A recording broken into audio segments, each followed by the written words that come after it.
গ্রামেগঞ্জের মানুষ কি ভাবছেন? তারা কি বামমুখী হচ্ছেন? আবার কি লাল ঝান্ডার হাত ধরবেন তারা?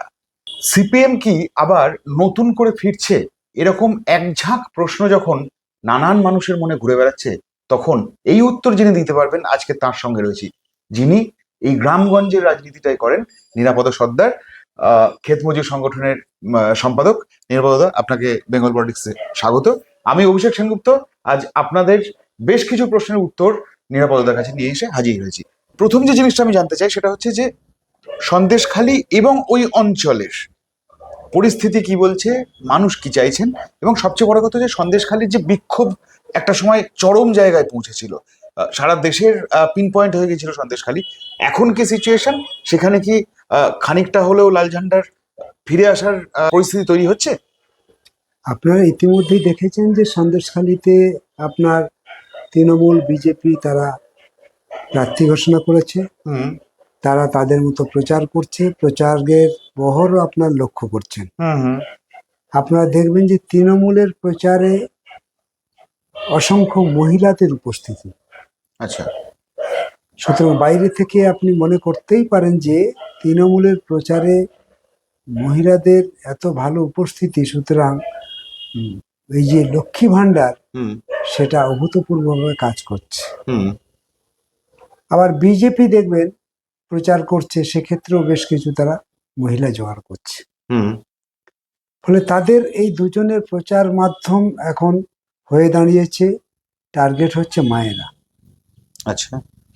আসলে এটা বুঝতে আপনাদের অসুবিধা হবে না, এই সময়কালের মধ্যে মায়েরা যেভাবে তাদের কাছে উপস্থিত হচ্ছে, মানে উপস্থিত করানো হচ্ছে, হুম ফলে উপস্থিত না হলে উপায় নেই। হুম মানে এই প্রথম আমি দেখলাম যে সন্দেশখালীর মানে রাজনীতিতে নির্বাচনের সময় মায়েরা যে দারুণভাবে তাদের নিজের অধিকার রক্ষার প্রশ্নে একটা রোল প্লে করতে পারে, হুম সেটা এই নির্বাচনে আমি দেখতে পাচ্ছি তাদের বিভিন্ন সময় বিভিন্ন রাজনৈতিক দলের নির্বাচনে অংশগ্রহণের মধ্য দিয়ে।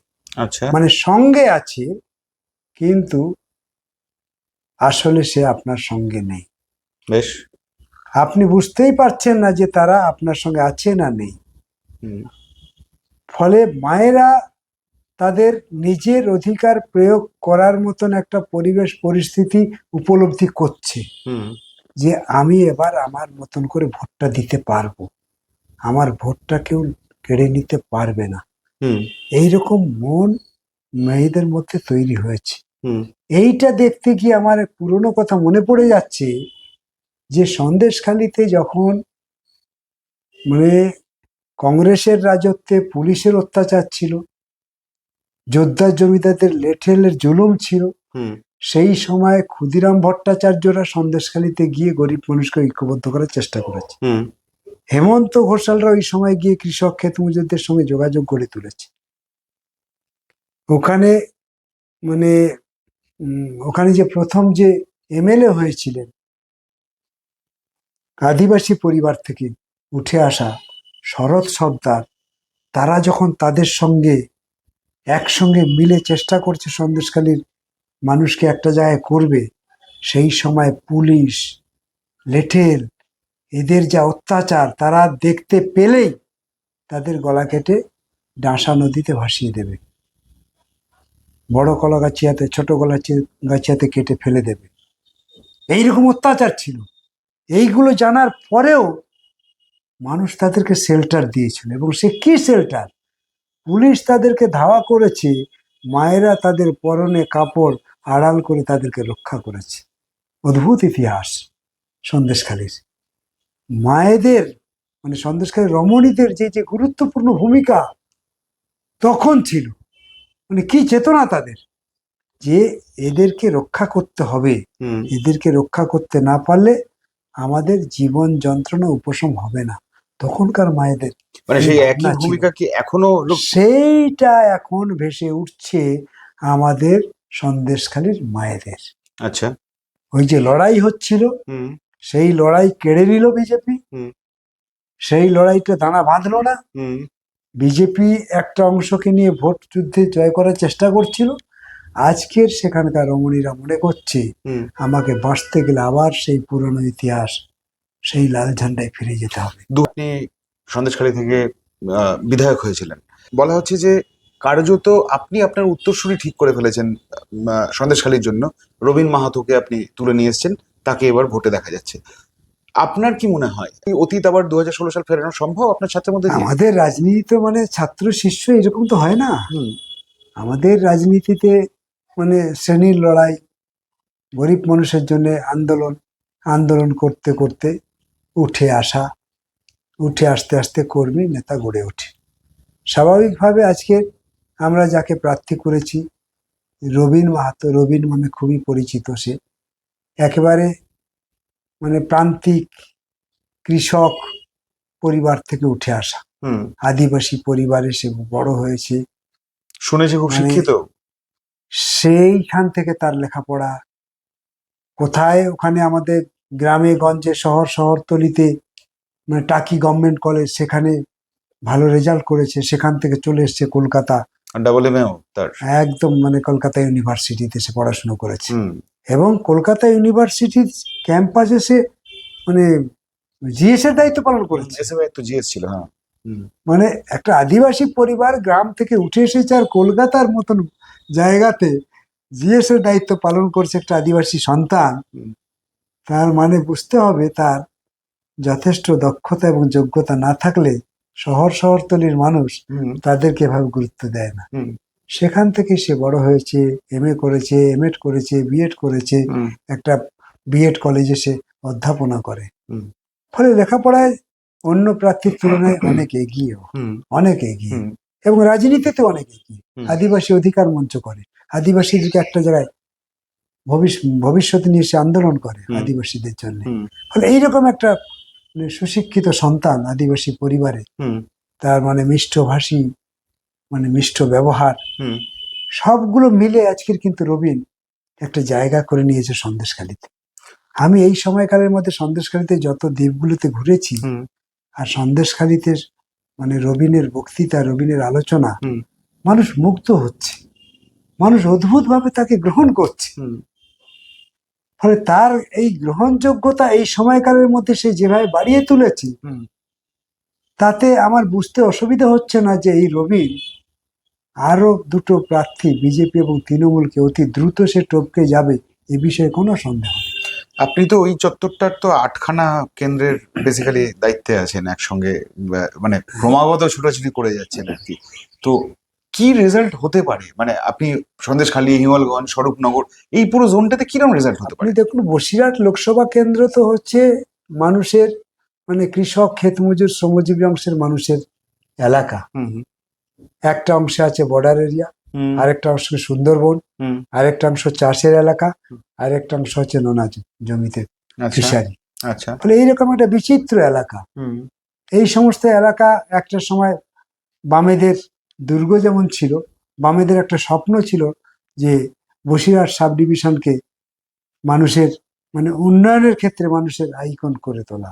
আচ্ছা। যার জন্য আপনারা দেখবেন যে সন্দেশখালীর দ্বীপ এলাকাগুলোতে হুম। এত প্রতিবন্ধকতা আছে, আয়লা, ঝড়, ঝঞ্ঝা সবকিছুকে উপেক্ষা করে মানুষ বুক চিতিয়ে, বুক আগলে সেটাকে রক্ষা করেছে। আচ্ছা। মাইলকে মাইল আপনি দেখেছেন আয়লার সময় বাঁধ নষ্ট হয়ে গেছে, হুম।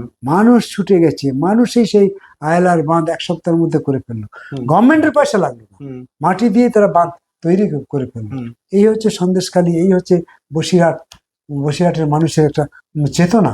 ফলে নিরাপদা এই বসিরহাট অঞ্চল থেকে মানে একটা দুটো আসন কি বেরোতে পারে, মানে কি পরিস্থিতি আপনি বলছেন? আপনি যদি সেইভাবে বলেন, আমি আপনাকে বলবো যে বসিরহাট লোকসভা কেন্দ্রে যে 8টি বিধানসভায় আমাদের জোট প্রার্থীরা লড়ছে, হুম। বাম এবং আইএসএফ, হুম। এই দুটো শক্তি এই মুহূর্তে খুব চনমেনে অবস্থা। আচ্ছা। আপনি ইতিমধ্যে দেখেছেন যে স্বরূপনগর হুম। অদ্ভুত রকমের মানুষের মানে আবেগ ফুটে উঠছে। এই যেদিন আমরা মানে আমাদের নমিনেশন সাবমিট করলাম, হুম। কোথায় স্বরূপনগর থেকে 20 কিলোমিটার মিছিল করে এসছিল, হাজারে হাজারে লোক এসছে বসিরহাটে মিছিল করে স্বরূপনগর থেকে। আচ্ছা। ফলে স্বরূপনগরের চেহারা পাল্টে ফেলেছে ওরা এই সময়কালের মধ্যে। আমি এক রাত মানে দুপুর থেকে রাত 10টা 11টা পর্যন্ত বিভিন্ন গ্রামে ঘুরেছি। হুম মানুষের একই কথা হুম যে তৃণমূল বিজেপি আর নয়, হুম বাঁচতে গেলে লাল ঝান্ডা চাই। হুম আমাদের প্রার্থী হচ্ছে বিশ্বজিৎ মণ্ডল, হুম তাকে এবার আমাকে জেতাতে হবে।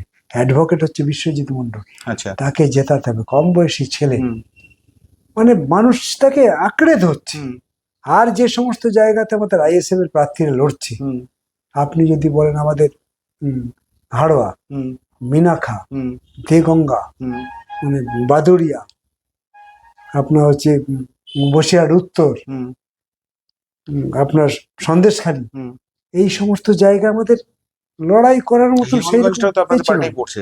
হিঙ্গলগঞ্জে হুম সিপিআই হুম একটা বাচ্চা মেয়ে দাঁড়িয়েছে, সঙ্গীতা মণ্ডল, হুম দেখবেন তারা কিভাবে গ্রহণযোগ্যতা বাড়াচ্ছে। হুম ফলে এই সমস্ত প্রার্থীদের দেখে না ওরা ঘাবড়ে গেছে। হুম আপনি যদি ওদের সঙ্গে কথা বলেন, তৃণমূল বিজেপির নেতাদের সঙ্গে, হুম দেখবেন যে কাঁপো কাঁপো গলায় তারা উত্তর দিচ্ছে। হুম আপনার বুঝতে অসুবিধা হবে না তারা কত চাপের মধ্যে আছে। কিন্তু একটা জিনিস নিরাপদা আমার মানে জানতে খুব ইচ্ছা করছে এই কারণে যে প্রতিবারই ভোট যখন আসে, সে লোকসভা বলুন আর বিধানসভা বলুন, দেখা যায় যে যে বামেদের মিছিলে প্রচুর মানুষ, বামেদের সভায় বিপুল মানুষ এসে আপনাদের বক্তব্য শুনছেন, কিন্তু ভোট বাক্সের রিফ্লেকশনটা দেখা যায় না। এই সিচুয়েশনটা কি এবার সত্যি বদলাবে? মানে এবার কি ভোট বাক্সে প্রতিফলন দেখা যাবে? না, এবার আপনারা দেখুন, আপনারা যারা সাংবাদিকতা করছেন, তারা আমাদের দেশের যে নির্বাচন কমিশন আছে, হুম সেই নির্বাচন কমিশন নিয়ে বারে বারেই কিন্তু বাংলা থেকে প্রশ্ন উঠেছে। শুধু বাংলা থেকে না, ভারতবর্ষে বিভিন্ন রাজ্য থেকে নির্বাচন কমিশনের তার দক্ষতা, তার যোগ্যতা, তার নিরপেক্ষতা নিয়ে হুম মানে হাজারবার প্রশ্ন উঠেছে। অসংখ্য মানে রাজনৈতিক দল কিন্তু অভিযোগ জানাচ্ছে। হুম ফলে নির্বাচন কমিশন কিন্তু এবার বাংলার ভোটের ক্ষেত্রে কিন্তু এবার একটু নড়ে চড়ে বসার চেষ্টা করছে। আচ্ছা ফলে নির্বাচন কমিশন এবার চাইছে হুম যে না, এবার ভোটটা অন্তত ঠিকঠাক করাতে হবে। কারণ বাংলার মানুষ অনেক বেশি রাজনৈতিক সচেতন। হুম বাংলার আন্দোলন গোটা ভারতবর্ষকে আন্দোলন শেখাচ্ছে। হুম বাংলার মাটি হচ্ছে তেভাগা আন্দোলনের মাটি, হুম বাংলার মাটি জমি লড়াইয়ের মাটি। হুম বাংলার আন্দোলন থেকে মানুষ জমি পেয়েছে, হুম বাংলার আন্দোলন থেকে শিক্ষা সংস্কৃতি সবকিছুর পরিবর্তন ঘটিয়েছে। হুম সেই বাংলার মানুষ ভোট দিতে পারে না, হুম এটা গোটা দেশের ক্ষেত্রে কিন্তু একটা প্রশ্ন এসে দাঁড়িয়েছে। ফলে নির্বাচন কমিশন নিজে এখন কিন্তু খুবই চিন্তার মধ্যে আছে। হুম ফলে এবার দেখবেন যে বিভিন্ন রকমের ফরমান জারি করছে নির্বাচন কমিশন, যাতে ভোটটা সবাই ঠিকঠাক দিতে পারে হুম এবং যাতে নির্বিঘ্নে দিতে পারে। হুম ভোট যাতে লুট না হয়, বুথে যাতে লোক যেতে পারে, তার জন্য নানান রকমের তার টেকনোলজিগুলোকে সে কিন্তু ব্যবহার করার চেষ্টা করছে। এটা কিন্তু এমনি এমনি হচ্ছে না। ফলে বামেদের লড়াই সংগ্রাম এর মধ্য দিয়ে হচ্ছে। আচ্ছা বামেরাই তো বলছিল যে নির্বাচন কমিশন নির্বাচন করে, কিন্তু তার যে ভোটার তালিকা, হুম তাতে ভুয়ো ভোটারের নাম ভর্তি। কেন এটা ঠিক করতে পারে না? আপনি দেখেছেন প্রায় 60 লক্ষ ভোটার বাদ চলে গেল এমনিতেই, গণনার আগেই। করোনা আগে সব হ্যাঁ, মিলে তো 91 লক্ষ। হ্যাঁ। তারপরে তো এইগুলো আসলো, 60 হুম 61 62 লক্ষ তো তার বিচারাধীন আছে, তার নানান ভাবে আছে। হুম এগুলো তো ভোটার, হুম এগুলোকে বাদ দেওয়ার জন্য নানান ক্রাইটেরিয়ার মধ্যে এরা পড়েছে। হুম আমরা এদের জন্য বলছি না, এরা ভোট দিক, এরা এখানকার মানুষ, হুম এরা কেন বাদ যাবে? কিন্তু বাদ তো গেল প্রায় 60 লক্ষ মানুষ। হুম তারা তো কেউ অভিযোগ করলো না যে আমার নাম বাদ গেছে। হুম তার মানে এই ভুয়ো ভোটার ছিল, হুম মরা লোক ছিল, শিফটিং লোক ছিল, এইগুলো সব তো ভোট দিত। হুম ফলে এগুলো তো তাদের জেতার একটা মানে কৌশল ছিল, হুম সেইগুলো এখন সাইট হয়েছে। বসিরহাট বেসিক্যালি তৃণমূলের দিকেই থেকেছে। হ্যাঁ, সেখান থেকে আপনাদের স্ট্র্যাটেজি কি হচ্ছে পেনিট্রেট করা, যে তৃণমূলের কাছ থেকে দখল আবার ফিরিয়ে নিয়ে আসা? আপনি দেখুন যে বসিরহাট লোকসভা কেন্দ্রে আমরা দেখলাম যে ভোট পরম্পরায় যা হয়ে আসছে, হুম তাতে তৃণমূলের অত্যাচার, তৃণমূলের লুট, তৃণমূলের দুর্নীতি, 100 দিনের কাজ, হুম নানানভাবে মানুষ বীতশ্রদ্ধ। হুম মানুষ এটাকে ভালোভাবে নিচ্ছে না। হুম ফলে মানুষ কিন্তু চাইছে তৃণমূলকে হারাতে।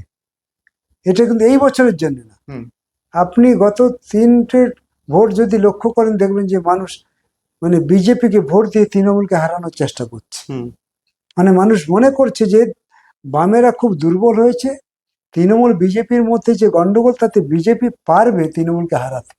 এই ভাবনা থেকে কিন্তু, এই মাইন্ড সেট আপ থেকে কিন্তু এই কবছর মানুষ বিজেপিকে ভোট দিয়ে আসছে।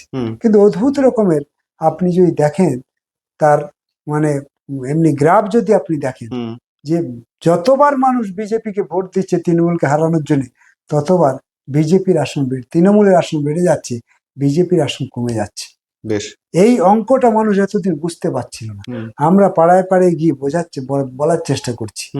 তৃণমূল বিজেপির একটা সেটিং আছে, সেটা আমরা এক কথায় বললে আপনি বিশ্বাস করবেন না, কিন্তু ধারাবাহিকভাবে মানুষ সেটা বুঝতে পারছে। এখন পার্লামেন্ট, বিধানসভাতে বিভিন্ন বিল যেভাবে নিয়ে আসছে, তাতে একসঙ্গে মিলে গরিব বিরোধী বিল, কৃষক বিরোধী বিল, শিক্ষা বিরোধী বিল, সাধারণ মানুষের বিরোধী বিল, খাদ্য বিল, শ্রম আইন কোড, এই সবগুলো করছে। এইগুলো কিন্তু মানুষ এখন আস্তে আস্তে করে উপলব্ধি করছে। না, ঠিকই তো।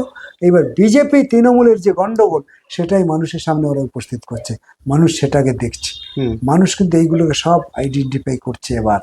এবার নির্বাচনে কিন্তু মানুষ তাই মনে করছে যে না, বিজেপি তৃণমূল এরা দুজনেই সাধারণ মানুষের বন্ধু হতে পারে না। যে পার্টিটা শূন্য ছিল, সেই পার্টিটা আমাদের জন্য জান লড়িয়ে গোটা রাজ্যে তোলপাড় করছে। আমার এলাকার বধূ নির্যাতিত হচ্ছে, বামেরা লড়ছে। জমি লুট হচ্ছে, বামেরা লড়ছে। চাকরি পাচ্ছে না, বামেরা লড়ছে। স্কুল বন্ধ হচ্ছে, বামেরা লড়ছে। কলেজে ছেলেমেয়েরা চাকরি পাচ্ছে না, বামেরা লড়ছে। চাকরি নিয়ে দুর্নীতি হচ্ছে, বামেরা লড়ছে। অদ্ভুত রকম ভাবে শূন্য পাওয়া পার্টিটা কিভাবে সাধারণ মানুষের জন্য জান লড়িয়ে দিয়ে সাধারণ মানুষের স্বার্থ রক্ষা করার চেষ্টা করছে, এটা কিন্তু মানুষের নজর কেড়েছে। আবার সাংঘাতিক ভাবে নজর কেড়েছে। আপনি দেখুন, এই যে বাংলা বাঁচাও যাত্রা হলো, কিভাবে মানুষের সাড়া। মানুষ মনে করছে বাংলা বাঁচাও যাত্রা আমার স্বার্থ লুকিয়ে আছে। কৃষক মনে করছে, ছাত্র মনে করছে, মহিলারা মনে করছে। ফলে এই সব আন্দোলন কিন্তু এবার মানুষের মনে বামেরা জায়গা করেছে। আপনি একটু আগে বলছিলেন যে মহিলাদের জাগরণ হয়েছে, মহিলারা নতুন করে ফিরে আসার চেষ্টা করছেন, নিজেদের ভোটাধিকার বুঝে নেওয়ার চেষ্টা করছেন। কিন্তু তৃণমূলের তত্ত্ব হচ্ছে তো যে গ্রামাঞ্চল বেসিক্যালি ভাতার উপর ডিপেন্ডেন্ট। সেই অ্যাঙ্গেল থেকে ভাবলে তো লক্ষ্মীর ভান্ডার তো গ্রামের রন্ধ্রে রন্ধ্রে ঢুকে রয়েছে। সন্দেশখালী বা বসিরহাটের যা 8টা আসন, সেই মানুষজন কেন তৃণমূলের সঙ্গ ছেড়ে বামেদের দিকে পা বাড়াবে? আপনি একদমই ঠিক বলেছেন। শুধু গ্রামাঞ্চলে না, ওরা বহু মহিলাকে তারা ভোটের জন্য তারা এই লক্ষ্মী ভান্ডার দিচ্ছে। বামেরা তো লক্ষ্মী ভান্ডার বিরোধিতা করছে না। না, বামেরা তখন লক্ষ্মী ভান্ডার নামে মহিলাদের সাহায্য করতো না, ঠিকই, কিন্তু বামেরা এমন অদ্ভুত রকমের বিরোধিতা যেমন করেনি, বামেরা একই সঙ্গে কোনো যে লক্ষ্মীর ভান্ডার বামেরা জিতে এলে লক্ষ্মীর ভান্ডার বাড়বে সে কথাও তো বলেনি। বামেরা কিন্তু লক্ষ্মী ভান্ডারকে বাড়ানো কমানোর জন্য বলছে না, কিন্তু লক্ষ্মী ভান্ডারের নামক এইরকম ভাতা, মায়েরা যা ভাতা পায় সে ভাতা কিন্তু বন্ধ হবে না। আপনি দেখবেন যে আমাদের যে ইস্তাহার বেরিয়েছে, ম্যানিফেস্টোতে বলা আছে সেটা, তাতে সুন্দর করে আমরা এবার উপস্থিত করি। শুধু ম্যানিফেস্টোতে শুধু বলা না, আপনি দেখবেন যে বামেরা তখন লক্ষ্মী ভান্ডার করেনি ঠিকই, কিন্তু বামেরা এমন কিছু উদ্ভাবনী শক্তি মায়েদেরকে দিয়েছিল, এবং বামেদের এমন কিছু প্রকল্প, এমন কিছু ভাবনা মায়েদের পাশে উপস্থিত করেছিল, যে ওই ভাবনাতেই মায়েরা নিজের মতন করে বাঁচতে সাহায্য পেয়েছিল। আপনি যদি বলেন কিরকম, সেলফ হেল্প গ্রুপগুলো আপনি তাকিয়ে দেখুন। আচ্ছা, এই সেলফ হেল্প গ্রুপগুলো অসংখ্য গ্রামে গঞ্জে গড়ে উঠেছিল, এবং তারা লিখতে শিখলো, পড়তে শিখলো, ব্যাংকে গেল, টাকা জমা দিল। যে টাকায় ব্যাংক চলতো তখন, গ্রামে গঞ্জে যে গ্রামীণ ব্যাংক এত গড়ে উঠেছিল, আপনার মিলিয়ে দেখবেন যে অসংখ্য গ্রামীণ ব্যাংক গড়ে উঠেছিল। এই গ্রামীণ ব্যাংকগুলোতে মানে গাঁয়ের গরিব বধূরা, কৃষক, ক্ষেত মজুর, তাদের টাকায় ব্যাংক চলতো। চালের পাতায় গজানো টাকা তুলে নিয়ে এসে ব্যাংকে জমা দিত তারা। আর ওই স্বনির্ভর দলের মধ্য দিয়ে নানান প্রকল্প, নানান ভাবনা, নানান জিনিস তারা তৈরি করা শুরু করলো, এবং এই সমস্ত করে তারা রোজগার করলো। নিজের মস্তিষ্কটাকে সমাজের কাজে লাগালো, নিজের পরিবারের কাজে লাগালো। যার জন্য দেখবেন ওই সময় প্রত্যেক পরিবারে শিক্ষার হার বেড়ে গেছিল। সব পরিবারের মেয়েরা আগে ছেলে মেয়েদেরকে স্কুলে পাঠাতো, স্কুলে ছেলে মেয়েদের কি ভিড় ছিল, টকবক করে ফুটতো। যারা রান্না করতো তারা বিরক্ত হয়ে যেত, এত ছেলে মেয়ে খাওয়াবো কি করে, খাওয়াবো কি করে, আজকের খাবার কম হয়ে যাচ্ছে, আজকের খাবার কম হয়ে যাচ্ছে, নানান রকম খবর শুনতেন। আজকে দেখুন স্কুলে রান্না করবে, আজকের কজন এসেছে? 5 জন। শিক্ষক কজন? 4 জন। আজকের কজন এসছে? 11 জন। শিক্ষক কজন? 2 জন। মানে অদ্ভুত রকম ভাবে মানে পড়ুয়ার সংখ্যা কমে গেল। মেয়েরা তার ছেলে মেয়েদেরকে বড় করতেই পারছে না। এখন মেয়েরা ভাবছে যে তাই তো আমাদেরকে যে 1,500 টাকা করে দিচ্ছে, সেই টাকা তো কোথায় চলে যাচ্ছে, আমার সন্তানের তো লেখাপড়া হচ্ছে না, এই টাকা দিয়ে তো আমি এগোতে পারছি না, আর আমার যে একটা চিন্তা শক্তি ছিল সেটাও তো সমাজে কাজে লাগছে না। আজকের গ্রামে গঞ্জে আজকের মেয়েদের যে চিন্তার মধ্য দিয়ে সমাজটার অগ্রগতি হয়েছিল, সেটা আজকের অধোগতি হচ্ছে। আজকের গ্রাম বাংলার মেয়েদের মধ্যে এই চেতনা, এটাই হচ্ছে আমাদের সাফল্য।